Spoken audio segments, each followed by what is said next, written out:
Mesdames, Mesdemoiselles, Messieurs, bonjour et bienvenue au premier webinaire Réenchanter la cour d'école secondaire.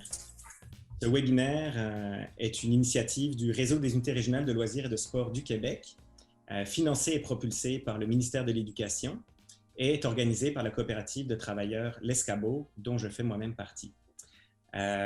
Plus de 300 personnes se sont inscrites à ce webinaire. Nous sommes actuellement un peu plus de 160 personnes réunies. Alors écoutez, c'est d'ores et déjà un grand succès et ça témoigne en fait du grand intérêt autour de l'aménagement et du réaménagement de la cour d'école secondaire. Alors mon nom est Benjamin Branget, je suis cofondateur, associé et président de L'Escabeau.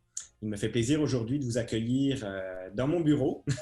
C'est pas tous les jours qu'on a plus de 160 personnes chez soi, mais ça me fait plaisir de vous accueillir et d'officier aujourd'hui comme maître de cérémonie de ce webinaire.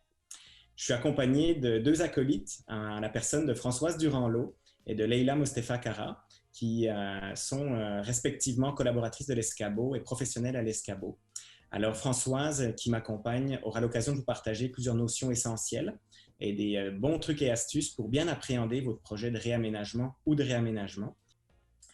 Au cours de ce webinaire, nous aurons l'occasion d'accueillir deux experts qui sauront enrichir le propos en vous partageant également leurs trucs de pro, leurs astuces et leurs conseils bien avisés pour vous accompagner. Avant de rentrer dans le vif du sujet, laissez-moi vous préciser que Réenchanter la cour d'école, à la base, c'est une initiative qui a été impulsée par Loisirs et Sport Montérégie et la coopérative de solidarité Parcomètre, qui ont tous les deux mandaté notre coopérative de travailleurs pour développer le contenu et la coordination du projet. Ce projet, depuis le départ, est soutenu financièrement par le ministère de l'Éducation et il s'inscrit tout particulièrement dans le cadre de la politique gouvernementale de prévention en santé, plus spécifiquement dans le cadre de la mesure 1.4 et de son action 7 qui vise notamment à favoriser l'activité physique et le rapprochement de la nature, le contact avec la nature chez les jeunes. Alors, sans plus attendre, nous allons tout de suite aborder donc, les 4 objectifs de ce webinaire. Alors, parmi les 4 objectifs de ce webinaire, le premier est de stimuler votre intérêt et de vous inspirer, d'inspirer les pratiques de demain, de vous donner des idées, de vous partager des connaissances et des outils, des expériences, je dirais, inspirantes pour vous aider dans vos démarches. On vise également à vous faire découvrir des approches innovantes, des histoires à succès, des bonnes pratiques, tout en s'inspirant des différents experts qui sont invités aujourd'hui. Alors, on espère que ce contenu en condensé, formule de 75 minutes, soit en mesure de répondre à vos attentes et soit en mesure de vous outiller dès demain pour passer à l'action et améliorer l'aménagement de vos cours d'école respectives. Alors, bienvenue parmi nous et sans plus attendre, j'inviterai Françoise à vous présenter le cadre de référence qui soutient l'idée de réenchanter la cour d'école secondaire. Alors, Françoise, c'est à toi de jouer. Est fait à partir d'une revue de littérature scientifique et professionnelle qui a été réalisée en 2020 au regard des notions de déficit d'activité physique et déficit nature chez les jeunes du secondaire. On y mentionne que la cour d'école représente un moyen très pertinent pour amener plus de jeunes à bouger et être en contact avec la nature, mais aussi que la cour d'école est souvent mieux adaptée au primaire qu'au secondaire pour répondre à ces objectifs. Voici aussi quelques constats qui ressortent de la revue de littérature. Le passage du primaire au secondaire entraîne pour l'élève son lot de défis et de transformations autant sur le plan physique, psychologique, comportemental qu'académique. En matière de comportement, on va noter une baisse marquée de l'activité physique lors du passage du primaire au secondaire. Un élève sur 3 est dit actif, mais un élève sur 5 est dit sédentaire. Et ce phénomène est encore plus visible chez les filles. On observe également un déficit nature, donc une baisse du contact avec la nature au profit d'activités qui vont être plus intérieures et sédentaires. Une étude canadienne réalisée sur 40 000 adolescents a permis d'observer que ceux-ci passent plus de 5 heures par jour devant leur écran, 7 heures si on ajoute le téléphone et la tablette. Et cette donnée exclut le temps passé ou consacré aux travaux scolaires. Donc, sans vouloir démoniser les écrans, ces statistiques sont néanmoins inquiétantes. Mais il importe de mettre en valeur 2 variables, le déficit activité physique et le déficit nature, qui sont tous deux liés. Et bonne nouvelle, on peut tenter d'agir sur les deux. Un autre élément qui est important de considérer, c'est les jeunes et la santé mentale. Donc, les jeunes vivent des vulnérabilités et des enjeux importants sur ce plan. Dans la stratégie d'action jeunesse 2016-2021, on avait une statistique qui disait qu'en 2014-2015, 36 des jeunes âgés de 15 à 24 ans démontraient un niveau élevé de détresse psychologique. Et la pandémie représente un accélérateur à ne pas négliger de cette situation-là, car elle a entraîné des ruptures de liens sociaux. Elle a fait vivre aux jeunes des malaises tels l'anxiété, le stress, la dépression. D'ailleurs, un sondage récent réalisé notamment chez les 15-24 révèle que 64 d'entre eux considèrent que leur santé mentale est moins bonne depuis l'existence des mesures de confinement et de distanciation. À la lumière de ces propos, Françoise, on constate que la situation est assez préoccupante du côté des jeunes. Est-ce que la situation elle est irréversible selon la littérature? C'est difficile de dire ça avec une situation qui présente autant d'inconnus. Dans le fond, il sera requis de documenter les divers paramètres et de juger au fur et à mesure du temps de l'évolution de la santé mentale des jeunes, mais travailler à améliorer les environnements qui sont à leur portée, qui répondent à leurs besoins, représente assurément une solution porteuse de succès. Et la cour d'école est un lieu significatif pour les jeunes. Donc, il faut s'y intéresser. D'ailleurs, la prochaine diapo va vous parler de la cour d'école traditionnelle. Portons un regard sur elle. On dit, selon la littérature, qu'elle répond peu aux besoins des jeunes adolescents. Les équipements sont limités. Ils offrent peu de variété. On observe régulièrement des clôtures, des surfaces asphaltées, des surfaces planes qui vont accentuer la perception d'enfermement, de contrôle vécu par les jeunes. Parfois, il existe des infrastructures sportives traditionnelles, mais on observe que celles-ci vont plutôt encourager l'esprit de compétition et les rivalités. Ça crée un phénomène où trop souvent les meilleurs jouent et les autres regardent sans oser jouer. Et on sait que le regard des autres et la peur du jugement sont très présents à l'adolescence. Des cours d'école plus traditionnels vont convenir davantage aux besoins des garçons qu'à ceux des filles. Et dans ces cours d'école, on notera peu d'opportunités pour le jeu libre et spontané, la créativité, l'expression de soi, qui sont pourtant des valeurs très importantes à l'adolescence. Donc, quelle serait la cour d'école idéale dans ce cas?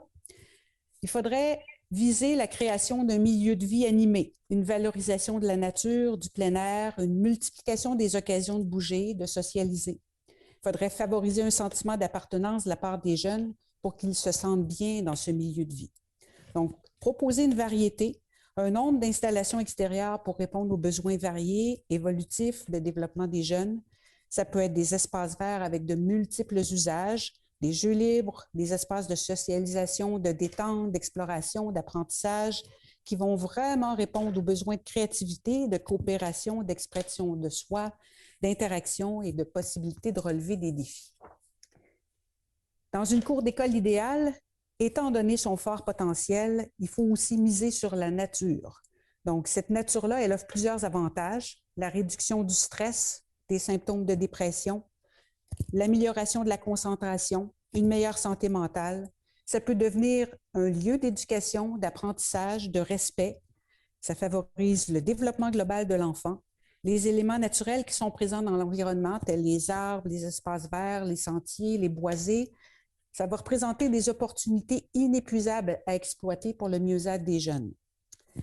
Mais bien sûr, toutes les écoles ne disposent pas d'un boisé, d'une rivière, de montagne à proximité, mais il existe assurément des solutions permettant de créer un contact avec la nature et d'aménager cet espace en plein air de belle façon. Alors, merci Françoise pour le partage de ces constats et de cette vague d'espoir. Comme vous pourrez le constater, chers participants, plusieurs enjeux touchent et concernent directement les jeunes de nos écoles secondaires et naturellement s'intéresser aux environnements physiques et bâtis au sein desquels ils évoluent, ça devient vraiment important, particulièrement en 2021. Cela est particulièrement le cas de la cour d'école qui offre de multiples possibilités pour les jeunes lorsqu'elle est évidemment conçue et pensée en conséquence. Françoise, je t'inviterais, vu que le thème de notre webinaire porte sur l'aménagement naturel, vert et écologique, je t'inviterais à nous partager quelques éléments de contenu de la fiche qui a été développée sur ce thème-là. D'accord. Alors, commençons par dire que le déficit nature, c'est un terme qui est consacré, documenté. qui signifie l'éloignement de la nature au profit d'activités sédentaires et intérieures. Donc, les adolescents sont grandement exposés aux écrans, aux réseaux sociaux, aux jeux vidéo, et les nouvelles technologies numériques accaparent une grande place dans leur vie. La revue de littérature nous a permis de démontrer que pour la plupart des jeunes, les occasions de contact avec la nature sont donc limitées. Mais pour eux, pourtant, l'école idéale serait verte. Alors, ça tombe bien, les écoles vertes rendent plus actifs. Et une étude effectuée en 2016 montre que les jeunes veulent plus de nature. Les zones vertes ou nature favorisent le jeu libre, non compétitif, non agressif. Et peu importe leur âge, leur genre, leurs compétences, les jeunes peuvent être impliqués dans des activités communes dans des zones vertes ou nature. Et dans une cour d'école, il peut y avoir plus d'une zone avec des vocations différentes. À l'heure où le plein air et la nature sont considérés comme essentiels au bon développement des jeunes, donc utiles pour leur santé physique, mentale et leur développement cognitif, la cour d'école peut aider à renverser les phénomènes dont on parlait tantôt, qui sont le déficit nature et le déficit d'activité physique. Alors, on comprend tous les bienfaits que tu énonces, mais ce serait quoi un aménagement gagnant? Je suis sûr que tout le monde trépigne d'impatience à l'idée d'en apprendre davantage. Nous allons en parler plus en profondeur avec nos deux experts invités tantôt, mais traçons rapidement des grandes pistes d'action intéressantes en ce sens. Alors, les prochaines diapos vont se consacrer à ça. Il est d'abord suggéré de miser sur des éléments naturels pour aménager la cour. Certains matériaux libres vont permettre de multiplier les opportunités de jeu et stimuler l'imagination. Donc, en ce sens, on peut choisir des matériaux qui vont être déplacés, transportés, combinés. On peut aussi planter des arbres, créer des buissons thématiques, stimuler les sens. Penser à diversifier des textures, des hauteurs, des couleurs, des floraisons, même ajouter des arbres fruitiers, des végétaux comestibles. Ça fait partie des pistes. Il est recommandé aussi de jouer avec les zones, de définir des espaces précis qui peuvent être délimités par de l'eau, du bois, des roches, de la verdure. Placer de la végétation près d'éléments construits pour créer des sous-espaces. Aménager des espaces gazonnés ou semi-ombragés près des entrées, près des sorties de l'école. Et il est intéressant aussi de prévoir des lieux qui vont offrir des opportunités de développer les habiletés et de relever des défis. Ça peut être des pentes, des arbres, des roches. Donc, l'imagination peut être grande à cet effet-là. On peut aussi proposer d'apprendre dans la nature. Donc, comment on fait ça? C'est que la nature est une source d'inspiration ou de motivation sans pareil. Les espaces naturels peuvent devenir des lieux d'expérimentation, d'apprentissage, entre autres pour adopter les saines habitudes de vie. On peut créer des sources d'intérêt qui répondent aux besoins des jeunes, découverte de la nature, exploration, activités de plein air. On peut stimuler chez les jeunes l'adoption d'habitudes telles la protection de l'environnement, les comportements écologiques, respectueux de la nature. Et une cour d'école verte permet de rayonner dans la communauté. Donc, plusieurs citoyens qui verront ça auront envie d'aller y prendre un bain de nature à leur tour. On peut aller plus loin aussi avec des aménagements qui vont être écologiques et naturels. Donc, l'éducation à la nature peut inclure des notions de recyclage, de valorisation, de protection des ressources disponibles. Parmi les éléments d'aménagement, faites d'abord un inventaire des éléments naturels qui sont présents dans votre environnement. Les roches qui sont présentes, les reliefs, les cours d'eau, la végétation, le sable, toutes les matières qui pourraient être exploitées et imaginez un lien qui serait cohérent entre ces espaces. Si votre environnement présente moins de richesses naturelles, pensez à le naturaliser à des fins ornementales, écologiques, ludiques, pédagogiques, pour favoriser les découvertes des jeunes, l'expérimentation, le jeu, la détente, les contacts sociaux. Choisissez aussi des matériaux à contenu recyclé, des équipements écologiques, des éléments naturels tels le bois.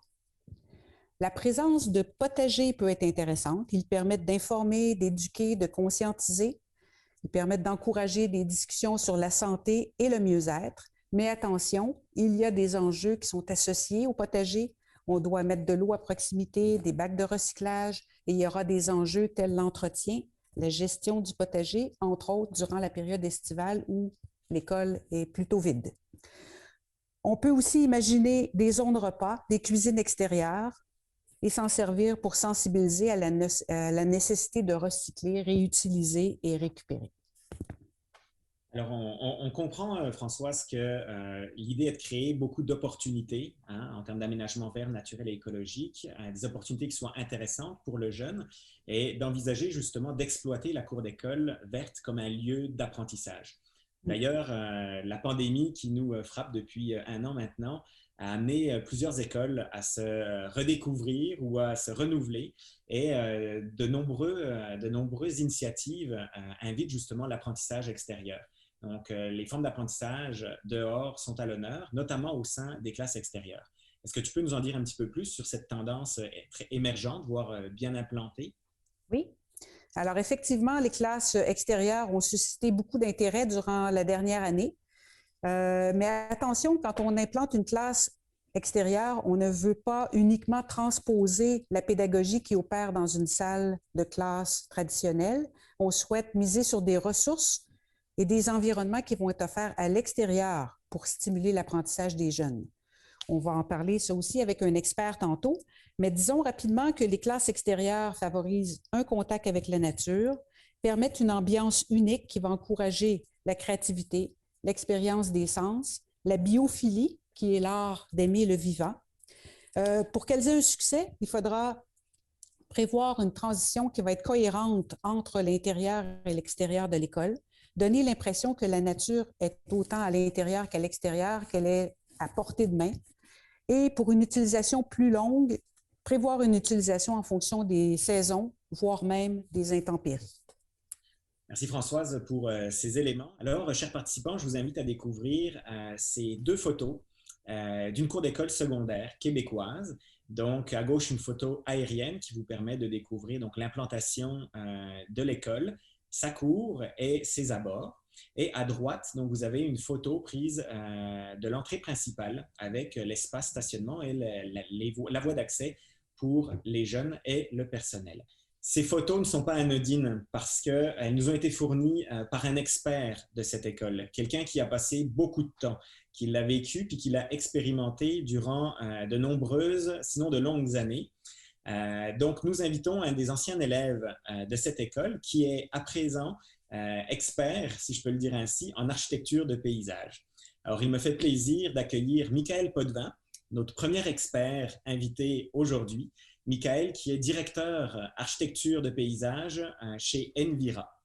Alors, avant de donner la parole à Michael pour nous partager ses recommandations, ses différentes pistes de solutions concernant cette école, laissez-moi vous mentionner que Michael est l'ancien président-directeur général de Terre Alpha. Et Terre Alpha a travaillé justement avec son équipe au développement du contenu des fiches Réenchanter la cour d'école en amenant cette expertise en termes d'architecture de paysage. Donc, au cours des prochaines minutes, Michael abordera avec vous les enjeux, les défis, les recommandations et autres pistes d'action qui concernent l'aménagement d'une cour d'école secondaire au regard des éléments dits naturels, qui est vraiment la focale d'aujourd'hui. Alors, Michael, notre accompagnateur, bienvenue parmi nous.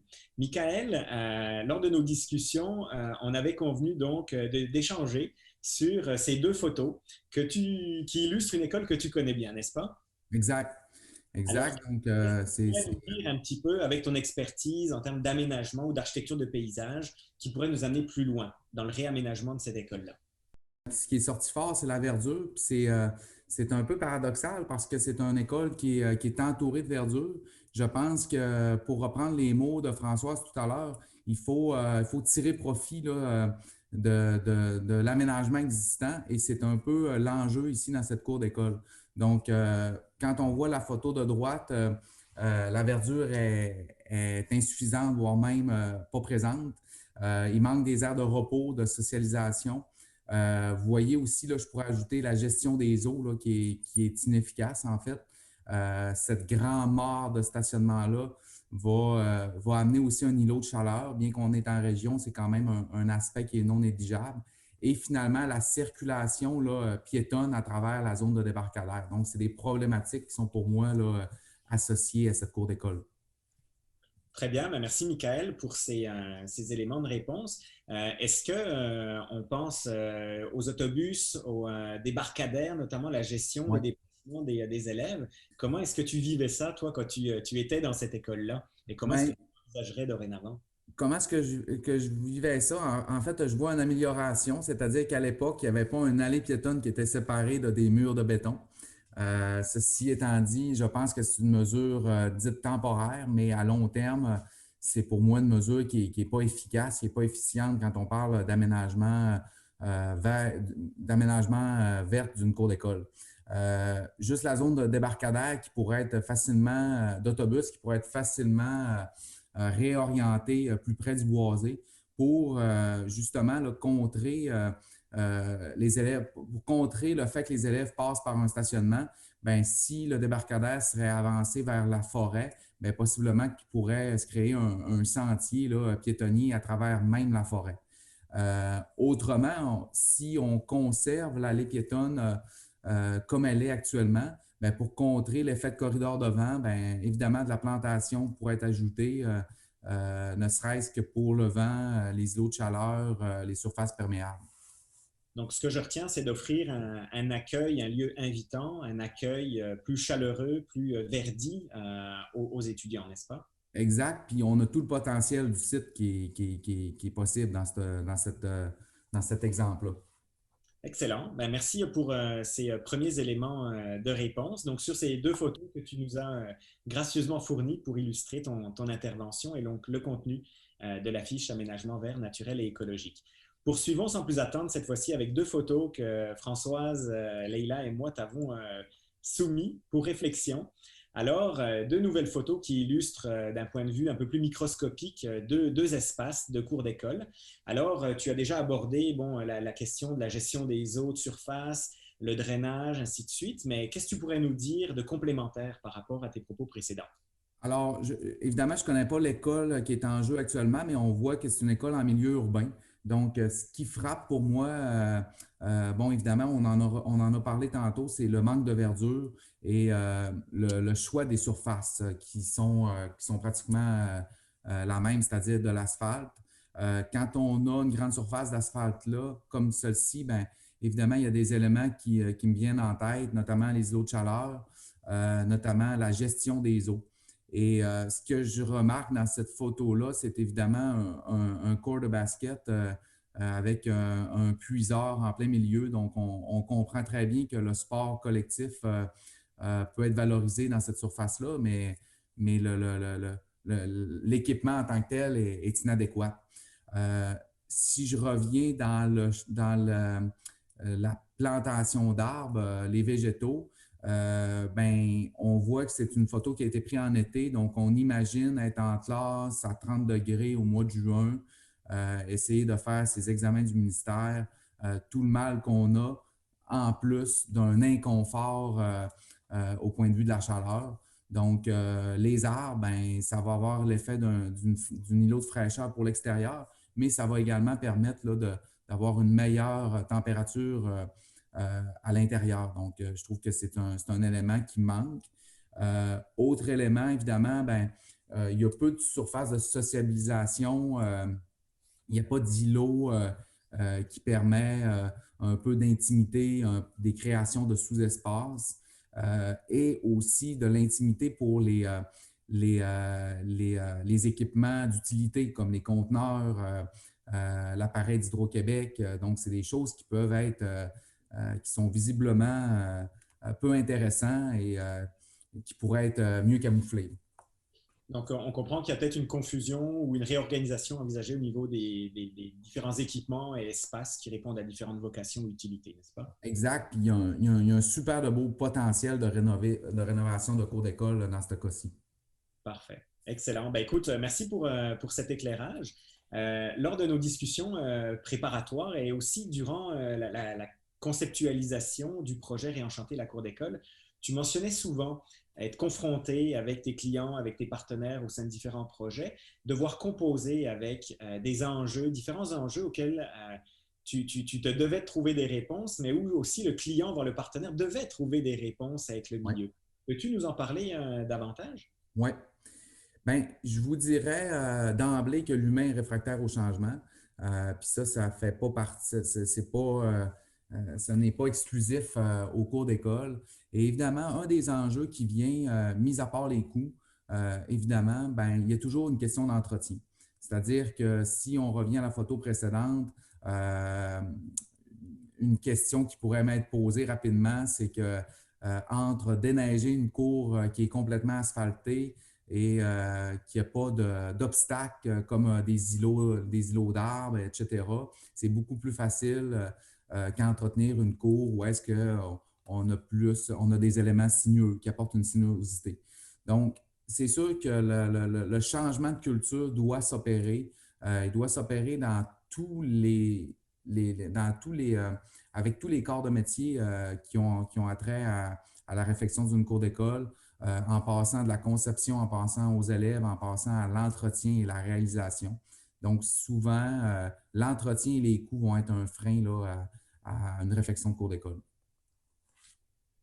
J'imagine que de l'envisager très tôt au niveau de la conceptualisation de la cour d'école au travers de différents plans peut justement permettre de devancer cette question des coûts et d'entretien, non?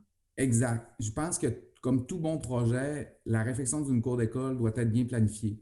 On doit bien comprendre les besoins, autant de l'établissement que de la communauté avoisinante, que des élèves également. Donc, on doit les consulter et on doit bien planifier le projet. Et si c'est pour des coûts, ben, on ne doit pas s'abstraire, on doit pas les coûts ne devront pas être un frein, c'est-à-dire on peut y aller en phasage, on peut y aller par priorité. Ça, c'est une chose qui est importante. L'autre élément qui est important, c'est la réglementation derrière tout ça. Donc, la réglementation municipale, la réglementation par rapport à la RBQ également pour le bâtiment en tant que tel. Donc, la réglementation doit être bien étudiée et finalement, ensuite, bien, le projet, quand il sera bien planifié, bien, on aura des meilleurs résultats. Donc, je comprends qu'il y a vraiment un exercice de planification sérieux à faire pour intégrer tous ces éléments dès le départ et puis les évaluer. Il y a un exercice d'avant-projet qui est ultra important. Il faut être bien accompagné de professionnels, mais autant qu'il faut être bien accompagné de professionnels, autant qu'il faut qu'on aille chercher le pouls de la communauté et surtout des utilisateurs qui sont les élèves. C'est pour eux qu'on fait le travail, puis c'est eux qui vont être une excellente source de renseignements, autant pour vous que pour nous les professionnels. Fait que je pense que c'est un projet qui est multidisciplinaire et qui implique plusieurs personnes. On va revenir sur l'aspect justement de la communauté puis de l'implication des jeunes dans le projet, mais avant, tu parlais donc de déneigement notamment. Donc, on ne peut pas éluder le fait que, ben, au Québec, on a 4 saisons marquées, dont un hiver qui l'est tout autant. Alors, est-ce que tu peux me dire comment est-ce que toi, tu envisages un aménagement naturel vert écologique de la cour d'école, sachant qu'on a 4 saisons marquées? Comment est-ce qu'on s'y prend? Bien, je dirais que non seulement on a 4 saisons marquées, dans le fond, on a des régions différentes également. Donc, par le choix des matériaux, autant inertes autant inertes que des végétaux, dans le fond, le choix des matériaux est primordial, dépendamment des secteurs qu'on est. Dans le choix des végétaux, évidemment, j'ai en tête des couleurs en hiver, des couleurs à l'automne. Je veux voir des arbres que, à titre d'exemple sur la photo tout à l'heure, ben, je veux voir des arbres qui vont perdre leurs feuilles, l'hiver pour permettre de faire rentrer la chaleur l'hiver dans l'école, mais je veux que l'été, il fasse une obstruction au soleil. Fait que c'est des choses on va penser. Puis dans le choix des matériaux et des végétaux, ce qui est important également, c'est que c'est un coût direct à l'entretien. Donc, si on prend des choix plus ornemental, plus ornemental, plus interventionniste, ben à ce moment-là, ça va se calculer aussi sur les coûts d'entretien. Fait que c'est pour ça que faire le bon choix, la bonne planification, ça demeure important. On a des saisons différentes, donc on a des saisons avec du vent, de la pluie, de la neige. Parlant de la neige également, je suis toujours surpris de voir à quel point on utilise mal les buttes de neige qui sont créées par l'entretien. Donc, c'est des excellents éléments pour profiter, pour faire du land saisonnier. Donc, c'est des choses. Les élèves sont créatifs, vous êtes créatifs. Fait que je pense que il faut profiter de ces éléments-là. Ce n'est pas un obstacle, les saisons. Il faut le voir comme ça. Donc, vraiment envisager la cour d'école sur 4 saisons pleines et pouvoir l'utiliser et non rester en dedans à l'intérieur, je dirais, durant l'hiver. sur 4 saisons pleines et souvent, d'où l'importance d'impliquer la communauté parce que l'été, si on envisage des potagers urbains, si on envisage des parcs, bien, on veut que ça soit entretenu et profité par la communauté. Fait que souvent, l'implication de la ville, l'implication des conseils de quartier, c'est quelque chose qui n'est pas à négliger pour avoir une cour verte à la hauteur de vos attentes. Ben justement, tu parles beaucoup donc des élèves, de la communauté, du personnel école aussi qu'on pourrait intégrer Oui. là-dedans, du quartier. Peux-tu nous en dire plus? Comment est-ce qu'on les intègre? Comment est-ce qu'on les mobilise autour de ce projet pour s'assurer qu'ils répondent à leurs besoins?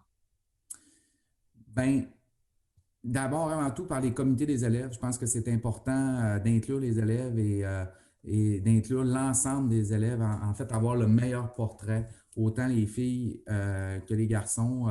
Je ne veux pas faire je veux pas faire du capital, mais hier, c'était la journée de la femme, puis je suis toujours surpris et désappointé à quel point que, ils n'ont pas toujours leur place et on le voit, ça se reflète même dans les cours d'école. Donc, fait que c'est important de les inclure dans le choix qu'on va faire pour l'aménagement de la cour d'école. L'important, c'est de créer des milieux riches, stimulants pour l'ensemble de la communauté, dans le fond, de créer une acceptabilité sociale à travers les élèves. Là, je pense que c'est important. Puis qu'il y ait une bonne interaction aussi, là, autant entre les professionnels, les gens qui travaillent pour l'école, mais également les parents, les citoyens et les élèves. Donc, je comprends que toi, dans ton approche, tu recommandes de travailler très tôt avec les élèves et la communauté d'une manière générale pour envisager l'aménagement de la cour. Exact. Je donne souvent un exemple en conception. On a toujours vu, on a tous en tête un parc avec un sentier, un trottoir de béton et il y a une trail qui s'est faite par les gens qui ont passé à côté. Ben ça s'appelle un aménagement qui a été mal planifié, dont on n'a pas écouté les utilisateurs. Et la cour d'école, ben, je pense que le premier jalon, c'est de voir les élèves la créer, c'est de voir les élèves y participer. Puis ça va leur créer un sentiment d'appropriation. Ben, ça va juste permettre qu'ils fassent place. Poursuivons sans plus attendre en soulignant que ces dernières années, on voit de plus en plus d'initiatives qui mènent justement à bouger dehors, mais aussi à apprendre dehors, comme Françoise et moi l'avons introduit précédemment. Des centres de la petite enfance aux garderies, en passant par les écoles primaires, secondaires, mais aussi certaines universités, on voit que ces instances-là considèrent de plus en plus l'extérieur comme un environnement propice à l'apprentissage. Et travaux de différentes universités, dont celle de Sherbrooke notamment, et de fondations comme la Fondation Monique Fitzbach, qui attestent justement et qui prouvent en fait qu'il y a un réel besoin, une réelle tendance en la matière. On parlait précédemment de développement aussi de contenu pédagogique, d'envisager l'extérieur comme une classe à part entière, un environnement unique d'apprentissage. Sachez, chers participants, qu'il y a des projets qui se développent à tous les niveaux d'âge, à tous les niveaux scolaires, en lien avec les objectifs pédagogiques sur le sujet. On collabore d'ailleurs avec l'ESCABO et la Fondation Monique Fitzbach au développement de fiches d'enseignement pédagogique en plein air pour le secondaire. Donc ça s'en vient pour cet automne, sachez-le. Donc on voit des classes extérieures qui poussent un petit peu dans toutes les cours de nos écoles. Donc pour traiter en fait des possibilités d'apprentissage en plein air au sein de ces espaces. Nous sommes allés chercher un des experts ou peut-être un accompagnateur comme Michael qui justement s'occupe de la conception et de l'installation de classes extérieures. Donc on accueille M. Éric Bourgault qui est président d'Esquer Aménagement. Alors bienvenue à toi Éric. Merci d'être présent avec nous aujourd'hui. Donc, pour votre information, on a soumis plusieurs questions en préparation de ce webinaire à Éric. Et sans plus attendre, en fait, on l'inviterait à répondre à ces questions. Et Éric nous propose une approche très visuelle, puisque pour répondre à chacune de ces questions, il a préparé et nous a partagé des images des projets qu'il a menés. Alors, Éric, es-tu avec nous? Oui, je vous entends bien, merci. Salut tout le monde. Bienvenue parmi nous. Alors, on commencerait avec la première question, Éric. Donc, pour toi, dans le cadre de l'aménagement d'une classe extérieure, c'est quoi la première question qu'il faut se poser dans la planification de celle-ci? Oui, mais dans le fond, ça réfère un petit peu à pas nécessairement mon rôle d'expert, mais comme le disait tantôt Michael, mon rôle d'accompagnateur. À travers les années, c'est un peu la question à laquelle que je confronte le plus possible mes clients en amont de faire un projet de classe nature, c'est de bien cerner les besoins. Parce qu'au tout début du projet, il faut comprendre qu'il y a une différence entre la philosophie de l'enseignement à l'extérieur, l'enseignement en nature, et aménager une classe nature à l'extérieur. Donc, des fois même, il faut repasser par la base parce qu'entre les différents professeurs et la direction d'école, il y a une philosophie qui est en arrière de ça. Il y en a qui veulent simplement un lieu pour apprendre à l'extérieur. Il y en a d'autres qui veulent enseigner à l'extérieur pour valoriser propager les valeurs de l'enseignement à l'extérieur. C'est deux choses complètement différentes. Fait que souvent, il faut commencer par la base. Et puis, dans une cour d'école au secondaire, tout comme au primaire aussi, c'est que les espaces parfois sont limités. Parfois, on n'a pas assez d'argent pour faire ce qu'on veut. Donc, on veut essayer aussi de maximiser le budget pour que ce soit le plus agréable possible sur une plus longue plage horaire dans la journée. Ce qui fait que la question qu'il faut se poser en partant, c'est est-ce qu'on veut vraiment aménager une classe à l'extérieur pour faire la même affaire qu'on fait à l'intérieur, mais à l'extérieur quand il fait beau? Ou bien on veut simplement un lieu pour changer d'atmosphère et dans ce cas-ci, cet endroit-là va être un petit peu plus versatile au niveau de son utilisation. Puis ça va influencer aussi son emplacement.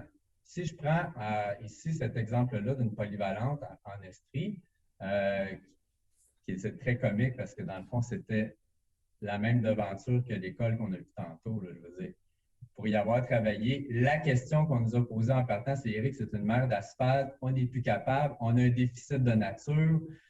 Comment qu'on fait pour rendre ça beau? Bon, bien, les besoins étaient bien établis, sauf que tout de suite en partant, on a compris qu'on n'aménagerait pas une classe nature à l'extérieur, à proprement parler, mais bien plus un lieu de socialisation avec un toit, comme on peut voir ici avec une pergola. On a utilisé la pente naturelle de l'endroit, mais on a quand même installé un tableau qui est à l'extérieur un petit peu de l'aménagement. Ce qui fait que quand le professeur veut vraiment utiliser le tableau pour enseigner, il y a quand même un équipement qui est adéquat pour le faire, mais je vais vous dire qu'à la récréation, par exemple, cet endroit-là, là, il est envahi par les gens, les filles qui veulent jaser. À côté, on a un parcours, là, vous pouvez voir un parcours d'aventure, où ce que là, c'est plus les garçons qui vont s'entraîner, mais les deux peuvent socialiser ensemble. Donc, je ne suis pas prêt à dire que ça vient combler un déficit de nature, mais cet endroit-là, quand même, le besoin a été ciblé sur un endroit qui était polyvalent au niveau de son utilisation. Donc, souvent, je fais un aparté, mais souvent, on a tendance à embellir un peu plus l'apprentissage à l'extérieur en se disant, oui, je vais apporter mon cours à l'extérieur. Les gens qui font beaucoup l'enseignement à l'extérieur sont capables d'apprivoiser justement ce nouveau milieu-là. Puis quand ils vont à l'extérieur, ils l'utilisent pour aller plus loin dans leur cours. Mais de dire qu'on fait la même chose à l'extérieur qu'à l'intérieur, c'est faux. Ben, c'est faux. Ça dépend des disciplines qu'on va aller. Mais il ne faut pas avoir des lunettes roses non plus. La classe extérieure, ce n'est pas une panacée. Donc, on retient de bien définir la vocation de l'espace. Donc, soit plus pour l'enseignement, soit plus pour verdir, socialiser ou du multi-usage. Et dans la transmission des apprentissages ou sur un registre plus pédagogique ou éducatif, de ne pas veiller nécessairement à transposer mur à mur l'approche en classe, mais d'avoir des adaptations qui sont proposées. Est-ce qu'il y a d'autres choses auxquelles veiller, selon toi, dans l'aménagement d'une classe extérieure? À la base, c'est super important. Vous allez aller à l'extérieur. À l'extérieur, on est directement dans les éléments. Le premier élément qui nous vient en tête, c'est le soleil. Mais le deuxième qui va rentrer en ligne de compte, c'est le vent. Je travaille ces temps-ci à aménager des classes nature en Gaspésie. Moi, je peux vous garantir que quand on parle d'une classe nature en Gaspésie, ce n'est pas le toit pour protéger du soleil qui nous porte un problème. C'est vraiment la gestion du vent. Donc, on va penser à planter des conifères, faire des aménagements comme ça pour couper le vent, ou même dire, bien, écoute, dans ton école, ton infrastructure, est-ce que tu peux l'utiliser comme un coupe-vent naturel? Puis on va l'installer la classe nature du bon côté. Tu sais. Tout ça a un impact majeur. À la limite, même si c'est moins beau ou moins inspirant comme endroit, ça ne sert à rien de le penser, au contraire, parce que vous n'irez pas dehors si ce n'est pas agréable. Donc, il faut vraiment penser au côté pratico-pratique. Est-ce qu'on va aller dans la forêt ou on va aller en périphérie de l'école. Ça aussi, si vous avez une école qui a la chance d'être en milieu forestier, c'est super, mais l'enseignement à l'extérieur, ça ne veut pas nécessairement dire de faire un enseignement en milieu forestier. Il est possible d'aménager des choses en milieu forestier, peut-être plus avec des pierres, parce qu'il y aurait moins de risques de vandalisme. Là, on va faire un autre type d'enseignement. Mais si on va rester dans la cour d'école, on va se concentrer davantage, comme ici on peut voir là, sur ce type d'aménagement-là. On a un mix de pierre puis un mix de bancs en bois.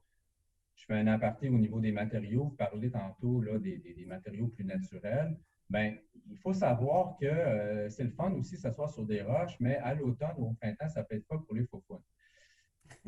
C'est un fait. Donc, c'est pour ça qu'on a fait un mix de pierre ici avec des bancs en bois et des bancs en pierre. Mais aussi, les bancs en bois, c'est quand même des planches de 3x6. C'est important, les matériaux qu'on utilise en cèdre, tu sais, du cèdre blanc, du cèdre rouge, des essences qui ne vont pas pourrir, qui ne demandent pas d'entretien. Tantôt, Michael parlait d'un plan d'entretien, comment on envisage notre projet. Bien oui, on peut pogner un projet avec de la pruche ou avec du pain ou de l'épinette. Ça ne coûte pas cher, mais au niveau de l'entretien, c'est ça le déficit. Il n'y a pas d'entretien dans les écoles. Donc, encore moins au secondaire, les parents sont complètement désengagés. Donc, il faut penser au niveau de l'entretien et les ressources matérielles. Ils sortent rarement à l'extérieur de l'école. Donc, il faut penser à ça quand on construit notre projet. Donc, vous voyez ici, dans ce projet-là, qui était nommé dans vos vidéos là, de projet de cours d'école modèle, à Québec, à Sainte-Foy, donc le Collège des Compagnons, ne voulait pas de toit. Eux, ils n'en voulaient pas de toit. Ce n'est pas parce qu'ils n'avaient pas les moyens. Ils ne voulaient pas de toit, ils voulaient profiter du soleil, ils voulaient plus utiliser la pente, faire un agora. Et ici, dans le fond, c'est un lieu de socialisation qui sert de tampon entre l'arrivée des autobus, donc l'arrivée massive des élèves. Donc, ça fait un endroit qui est agréable pour discuter quand on attend l'autobus ou quand on va prendre l'autobus, quand on arrive l'autobus. Donc, c'est bien pensé comme endroit. Il y a quand même beaucoup d'ombrage dans la journée, tout dépendant de la plage horaire où on est. Puis, c'est intégré dans le projet avec la petite forêt qui est à côté d'aller plus loin. Donc, je fais un aparté avec cette diapositive-là, mais on voit, contrairement à l'autre diapositive qui avait un toit, ici, il n'y a pas de toit. Donc, on peut retenir que, Éric, que chaque projet est unique en soi, selon les besoins exprimés par le milieu, le contexte, la localisation. On parlait de la Gaspésie versus l'Estrie, par exemple. Donc, c'est complètement. Ah oui. Puis, je vous dirais même à ça, là, c'est important de comprendre votre milieu. Je fais un accompagnement d'une école secondaire actuellement à Drummondville, au centre-ville. Il n'y a pas de vandalisme dans cette école-là. C'est incroyable. Ils mettent des tables à pique-nique dehors, ils ne les attachent pas. Il n'y a aucun vandalisme sur le mobilier là-bas. Je n'ai jamais vu ça. Comment je vous dirais bien? C'est organique. On ne peut pas contrôler ça. Dans un quartier, même au Collège des Compagnons, la première question, il y a beaucoup d'habitations en bloc appartement autour. Comment vous voyez ça, le vandalisme, les fins de semaine? Il dit, Éric, on n'en voit pas de vandalisme chez nous ici, il n'y en a pas de problème. Je dis, c'est vous qui le savez, mais vous allez devoir vivre avec ça plus tard. Dans d'autres écoles, jamais que je vais proposer des aménagements de type comme ça avec des mobiliers en bois. Je sais qu'ils vont se faire vandaliser. Il faut être à l'écoute. Excellent. Ben, merci, Éric. Est-ce qu'il y a d'autres facteurs de succès que tu aimerais nous partager ou que tu nous as en fait déjà un petit peu partagé en lien avec la classe extérieure au secondaire? Peut-être avec la troisième diapositive pour terminer peut-être mon exposé. C'est le projet que je vous parlais tantôt de l'école. Je ne dirai pas le nom parce que c'est des plans qui ne sont pas sortis. Et d'ailleurs, ce sont des maquettes que vous avez, ce n'est pas les plans finaux. Mais ce projet-là nous a permis d'aller dans toutes les bonnes pratiques que tantôt Michael nous parlait au niveau de l'empowerment avec les élèves, avec la communauté, avec l'école. Puis je vais vous dire, il sort des choses merveilleuses, mais complètement incroyables quand on écoute les gens. On n'est pas du tout dans le même monde que l'école primaire. Et c'est très rafraîchissant. Et c'est vrai que le déficit nature ressort beaucoup. Mais au niveau des ondes de jeu, tout ça, c'est une autre manière de le voir. Puis je vais juste vous exposer ici dans cette diapositive-là, où là, en haut à droite, on peut voir le professeur avec un cabanon en arrière. Mais le cabanon de rangement, contrairement à l'école primaire, c'est un cabanon de rangement qui va servir de cantine pour la coopérative de l'école pour pouvoir vendre des cafés, des boissons, des muffins pendant les récréations et sur l'heure du midi. C'est pas moi qui ai eu cette idée-là. C'est les élèves qui l'ont eu cette idée-là, qui gèrent le café. Donc, pour moi, c'est très inspirant. Donc, ça favorise les jeunes à sortir dehors aussitôt qu'il fait beau au printemps, comme Demain, annonce 10, bien, cet endroit-là, c'est rempli de jeunes. Mettre un foyer à l'extérieur, parce que là-bas, ils ont déjà un foyer que l'école s'occupe d'entretenir pendant les pauses et sur l'heure du midi pour que les jeunes soient dehors. Donc ça, j'ai trouvé ça super intéressant comme idée. Mais avant tout, moi, ce que j'ai remarqué, c'est que le leadership, il vient de l'école, il ne vient pas de la communauté. Moi, je fais beaucoup d'aménagements de cours d'école primaire. Le leadership provient souvent d'un comité de parents qui est tanné de voir ce qui se passe dans la cour d'école. Il mobilise la direction d'école, qui, elle, mobilise le personnel. Parfois, c'est le personnel également, mais je le vois beaucoup, c'est les parents. Au secondaire, mais très rarement les parents, et très rarement les parents sont là. Mais dans ce comité-là, on a été capable d'aller chercher des anciens parents, anciens élèves de l'école, dans le fond, qui s'impliquent dans ce projet-là. Donc, là, il y a un plus grand sentiment d'appartenance. Puis, c'est vraiment la direction d'école qui fait beaucoup d'empowerment avec son comité, justement, pour les motiver à faire lever le projet, parce que instinctivement, l'école, au niveau des professeurs, au niveau le personnel est moins engagé qu'au primaire. Les sociologues pourront expliquer pourquoi c'est comme ça. Ça se reflète probablement sur le non-aménagement des cours d'école secondaire qui ressemblent à des prisons, finalement. Il y a quelque chose dans le miroir à se regarder, qu'est-ce qu'on fait avec nos cours d'école secondaire. Fait que moi, je vous dirais qu'il y aura un job d'empowerment au niveau de l'école pour embarquer la communauté parce que les élèves du secondaire méritent autant d'amour que tout le monde. Donc, c'est peut-être le constat que j'ai à faire en partant, un peu comme Michael disait, c'est la communauté en partant. Aller chercher des sous à aménager au secondaire, ça coûte excessivement cher. Donc, sachez-le, la communauté, il faut qu'elle soit là. Merci beaucoup, Éric, pour ces propos très inspirants, très enrichissants.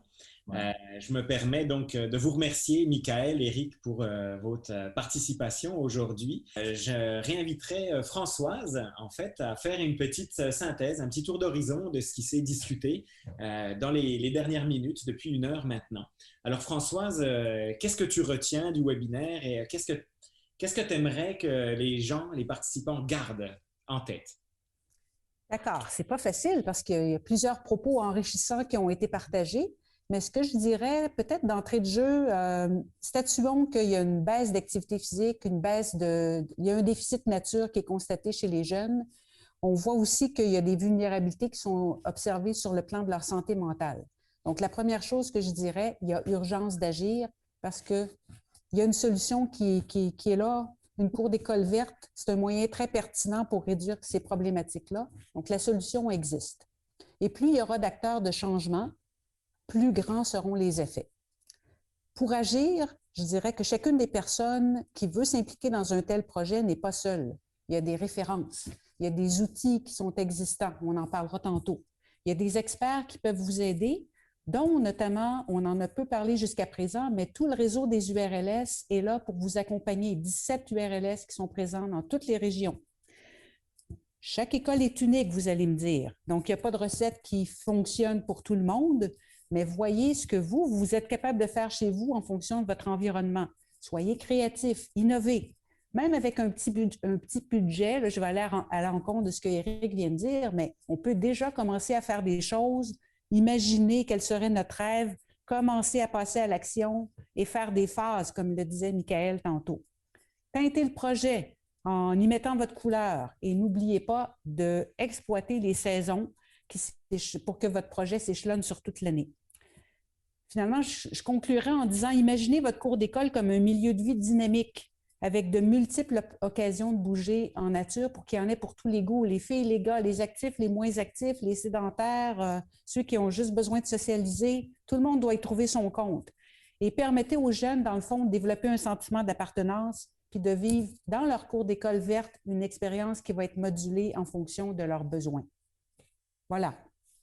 Eh bien, merci Françoise. Gageons que toutes ces recommandations ou ces pistes ou ces avenues à explorer sauront assurément combler les jeunes, les parents aussi, le personnel enseignant et la communauté, parce qu'après tout, si on veut que la cour d'école secondaire et l'école secondaire soit un milieu de vie animé, il faut qu'elle soit ouverte et qu'elle interagisse avec sa communauté naturellement.